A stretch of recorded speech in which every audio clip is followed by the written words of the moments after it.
പ്രിയമുള്ളവരെ, വരുന്ന നിയമസഭാ തിരഞ്ഞെടുപ്പിൽ കേരളത്തിൽ നിന്ന് പ്രമുഖരായ ചില എം.പിമാർ മത്സരിക്കും എന്ന വിവരം തന്നെയാണ് കോൺഗ്രസിലെ ബന്ധപ്പെട്ട ആളുകളുമായിട്ടൊക്കെ സംസാരിക്കുമ്പോൾ ലഭിക്കുന്നത്. പ്രത്യേകിച്ചും അഖിലേന്ത്യാ തലത്തിൽ രാഷ്ട്രീയ സാഹചര്യം കോൺഗ്രസ് സംബന്ധിച്ച് അത്ര ശുഭദായകമല്ല. പ്രത്യേകിച്ചും 2024 ലോക്സഭാ ഇലക്ഷൻ കഴിയുമ്പോൾ കോൺഗ്രസ് വിചാരിച്ച ഒരു കാര്യമുണ്ട്. എൻ ഡി എക്ക് 293 സീറ്റും ഇന്ത്യ മുന്നണിക്ക് 234 സീറ്റുമാണ് കഴിഞ്ഞ ലോക്സഭാ ഇലക്ഷൻ ലഭിച്ചത്. കോൺഗ്രസ് വിചാരിച്ച ഒരു കാര്യമുണ്ട്. ഹരിയാനയിലും മഹാരാഷ്ട്രയിലും ബീഹാറിലും തിരഞ്ഞെടുപ്പ് വരികയാണ്. ആ സംസ്ഥാനങ്ങളിൽ ലോക്സഭാ ഇലക്ഷൻ്റെയൊക്കെ റിസൾട്ടിൻ്റെ അടിസ്ഥാനത്തിൽ അവിടെ നിലവിലുള്ള BJP ഗവൺമെൻറ്റുകൾ പരാജയപ്പെടും. ഇന്ത്യ മുന്നണി പ്രത്യേകിച്ചും കോൺഗ്രസ് അധികാരത്തിൽ വരും. അങ്ങനെ അതിൻ്റെ ഒരു അലയൊലി കേന്ദ്രത്തിലുമുണ്ടാകും. നിലവിലുള്ള മൂന്നാം BJP സർക്കാർ വീഴും എന്നൊക്കെയാണ് കരുതിയത്. പക്ഷേ കോൺഗ്രസിൻ്റെ നിർഭാഗ്യവശാൽ ബീഹാറിലും മഹാരാഷ്ട്രയിലും ഹരിയാനയിലും BJP വിജയിക്കുകയും ഇന്ത്യ മുന്നണി പരാജയപ്പെടുകയും ചെയ്തതോടെ കോൺഗ്രസിനൊരു കാര്യം വ്യക്തമായിട്ടുണ്ട്. ഈ കേന്ദ്രത്തിലെ BJP ഗവൺമെൻറ് 5 വർഷം പൂർത്തിയാക്കും. അതിനെ താഴെയിടുവാൻ സാധ്യമല്ല അതുകൊണ്ട് തന്നെ കേന്ദ്രത്തിലെ പ്രതീക്ഷകൾ അസ്തമിച്ചു കഴിഞ്ഞതുകൊണ്ട് കേരളത്തിൽ കോൺഗ്രസ് വലിയ പ്രതീക്ഷ കാണുന്നുണ്ട്. കാരണം ആകെ 2-3 സ്റ്റേറ്റുകൾ മാത്രമാണ് കോൺഗ്രസ് ഭരിക്കുന്നത്. ഒരിക്കൽ കൂടി കേരളം നഷ്ടപ്പെടുവാൻ കോൺഗ്രസ് ആഗ്രഹിക്കുന്നില്ല. അതുകൊണ്ട് തന്നെ പരമാവധി കിട്ടാവുന്ന സീറ്റുകൾ സമാഹരിക്കാനാണ് കോൺഗ്രസ് ലക്ഷ്യമിടുന്നത് കേരളത്തിൽ. അതുകൊണ്ട് തന്നെ ജനകീയരായ MPമാരെ നിയമസഭയിലേക്ക് മത്സരിക്കുവാനുള്ള തീരുമാനവുമായി കോൺഗ്രസ് മുന്നോട്ട് പോകും എന്ന് തന്നെയാണ് വ്യക്തം. പ്രത്യേകിച്ചും നമ്മുടെ സംസ്ഥാനത്തിലെ കോൺഗ്രസ് നേതാക്കന്മാർ പറയുന്നത് പോലെ ഒരു ഈസി വാക്ക് ഓവർ ആയിരിക്കില്ല 2026 നിയമസഭാ തെരഞ്ഞെടുപ്പ് എന്ന് കേന്ദ്ര നേതൃത്വത്തിന് വ്യക്തമുണ്ട്. പ്രത്യേകിച്ചും വടക്കൻ മലബാറിൽ കോൺഗ്രസ് വലിയ നേട്ടമുണ്ടാക്കുമെങ്കിലും പ്രത്യേകിച്ചും ക്രൈസ്തവ മുസ്ലിം വോട്ട് വികേന്ദ്രീകരണം കോൺഗ്രസിന് അനുകൂലമായി ഉണ്ടാകും. മലപ്പുറം, എറണാകുളം മുതലായ ജില്ലകളിൽ കോൺഗ്രസ് വലിയ നേട്ടം കൈവരിക്കും. കോഴിക്കോടും വലിയ നേട്ടം കോൺഗ്രസ് ഉണ്ടാക്കുവാൻ കഴിയുമെങ്കിലും തെക്കൻ ജില്ലകളിലോട്ട് വരുമ്പോൾ SNDPയുടെയും NSSൻ്റെയും നിലപാടുകൾ LDFന് അനുകൂലമാണ്.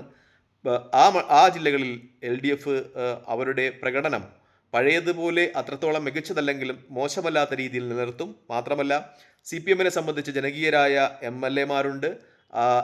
പണ്ട് CPM നേതാക്കന്മാരൊക്കെ കോൺഗ്രസിൻ്റെ MLAമാരെ കളിയാക്കുമായിരുന്നു. അവർ മരണത്തിലും കല്യാണത്തിലുമൊക്കെ പോയി ആഹാരം കഴിക്കുന്നവരാണ് എന്ന് പറയുന്നുണ്ടായിരുന്നുവെങ്കിലും ഇപ്പോൾ അതേ നിലപാടുകളുമായിട്ട് CPMൻ്റെ MLAമാർ ജനകീയരായി തന്നെ നിൽക്കുന്നു. അങ്ങനെയുള്ള MLAമാരെ പരാജയപ്പെടുത്തുവാനും കഴിയില്ല എന്ന് കോൺഗ്രസ് മനസ്സിലാക്കുന്നത് കൊണ്ട് തന്നെ ജനകീയരായ MPമാരെ നിയമസഭയിൽ മത്സരിപ്പിക്കും എന്ന നിലപാടിലേക്ക് കോൺഗ്രസ് എത്തുകയാണ്. അതിലേറ്റവും പ്രധാനപ്പെട്ട പേര് K. സുധാകരൻ്റേതാണ്. അദ്ദേഹം തൻ്റെ പഴയ തട്ടകമായ കണ്ണൂർ നിയമസഭാ നിയോജക മണ്ഡലത്തിൽ നിന്ന് മത്സരിക്കും എന്ന ഒരു നിഗമനത്തിലാണ് കോൺഗ്രസ്. ഒരുപക്ഷെ K. സുധാകരനെ മട്ടന്നൂർ പോലെയുള്ള കടുത്ത ഏതെങ്കിലും മണ്ഡലത്തിൽ മത്സരിപ്പിച്ച് കടുത്ത ഒരു മത്സരം പിണറായി വിജയന് കൊടുക്കുവാൻ കഴിയുമെങ്കിലും എന്തായാലും വിജയിക്കുവാൻ സാധ്യതയില്ല. സുധാകരൻ മത്സരം കടുത്തതാകുമെങ്കിലും അതുകൊണ്ട് MP മത്സരിച്ചു എന്ന പേര് വരികയും ചെയ്യും, പരാജയപ്പെടുകയും ചെയ്യും. അതുകൊണ്ട് തന്നെ മത്സരിച്ച് വിജയിക്കുവാൻ സാധ്യതയുള്ള കണ്ണൂർ പോലെയുള്ള ഒരു സീറ്റിലാണ് സുധാകരനെ ഇപ്പോൾ പരിഗണിക്കുന്നത് എന്നാണ് റിപ്പോർട്ടുകളൊക്കെയും സൂചിപ്പിക്കുന്നത്.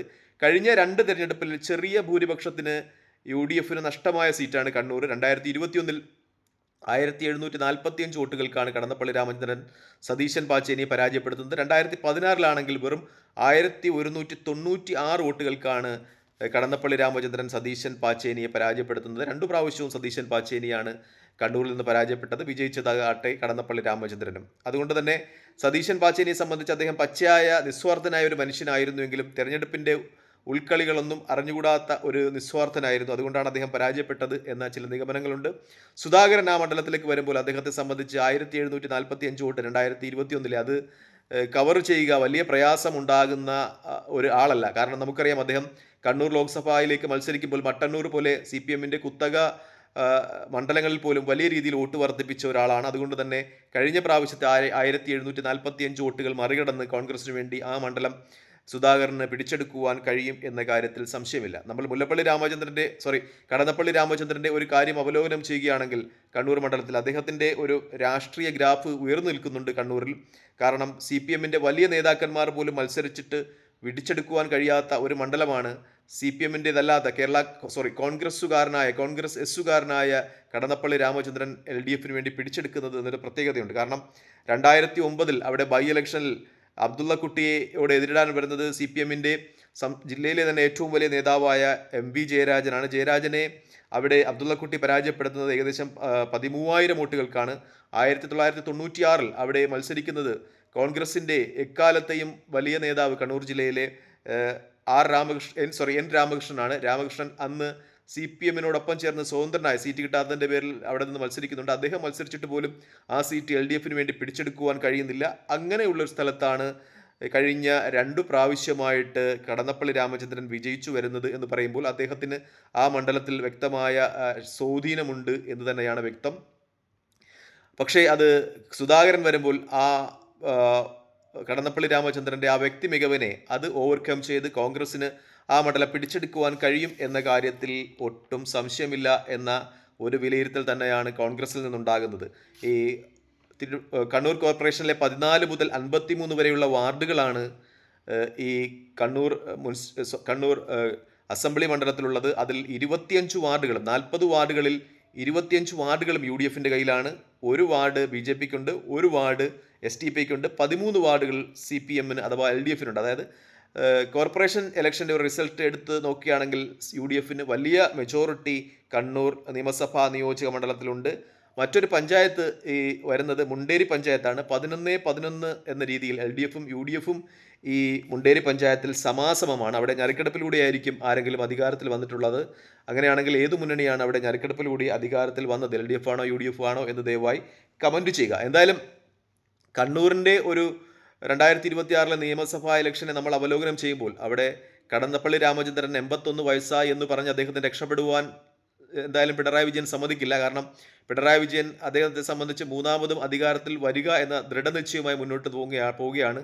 അതുകൊണ്ട് എന്തായാലും കടന്നപ്പള്ളി രാമചന്ദ്രൻ തന്നെ അവിടെ LDF പരീക്ഷിക്കും എന്നു തന്നെയാണ് വ്യക്തമാകുന്നത്. കടന്നപ്പള്ളി രാമചന്ദ്രൻ ഒഴിച്ച് ആര് മത്സരിച്ചാലും ആ സീറ്റ് LDFന് നഷ്ടമാകും. കാരണം LDFിൻ്റെ CPMൻ്റെ വലിയ നേതാക്കന്മാർ MV ജയരാജനും രാമകൃഷ്ണനും ഒക്കെ മത്സരിച്ചിട്ട് രാമകൃഷ്ണനും ഒക്കെ മത്സരിച്ചിട്ട് വിജയിക്കാത്ത ആ സീറ്റ് LDFന് വേണ്ടി പിടിച്ചെടുത്തത് കടന്നപ്പള്ളി രാമചന്ദ്രനാണ്. അതുകൊണ്ട് കടന്നപ്പള്ളി രാമചന്ദ്രൻ തന്നെ അദ്ദേഹത്തിൻ്റെ പ്രായാധിക്യം ഒന്നും പരിഗണിക്കാതെ LDF അവിടെ സ്ഥാനാർത്ഥിയാക്കി നിർത്തും എന്ന കാര്യത്തിൽ സംശയമില്ല.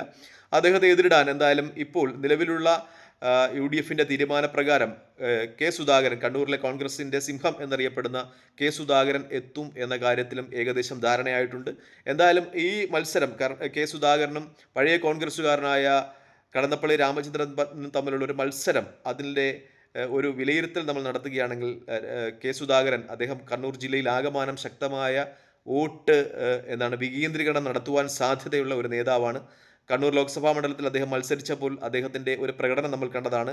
മട്ടന്നൂർ പോലെയുള്ള പാർട്ടി ഗ്രാമങ്ങളിൽ പോലും അദ്ദേഹത്തിൻ്റെ അനുകൂലമായി LDFിൻ്റെ വോട്ടുകൾ വന്നു ചേർന്നിട്ടുണ്ട് എന്നതുകൊണ്ട് തന്നെ അദ്ദേഹത്തിന് കടന്നപ്പള്ളി രാമചന്ദ്രൻ 2021 നേടിയ 1745 വോട്ട് അട്ടിമറിക്കുക വളരെ പ്രയാസമുള്ള ഒരു കാര്യമല്ല എന്ന് വ്യക്തമാകുകയാണ്. കണ്ണൂരിൽ കെ സുധാകരനിലൂടെ UDF തിരിച്ചുപിടിക്കുവാനുള്ള എല്ലാ സാധ്യതകളും 2026 തെളിയുന്നുണ്ട് എന്ന് തന്നെയാണ് വ്യക്തം. തൽക്കാലം ഈ വീഡിയോ ഇവിടെ വാങ്ങുന്നു. മറ്റു വീഡിയോ കാണുന്നവരെ നന്ദി, നമസ്കാരം, ജയ് ഹിന്ദ്. വീഡിയോ ഇഷ്ടപ്പെടുന്നുണ്ട് ലൈക്ക് ചെയ്യുക, ഷെയർ ചെയ്യുക, കമൻറ്റ് ചെയ്യുക. മറ്റു വീഡിയോ കാണുന്നവരെ ജയ് ഹിന്ദ്.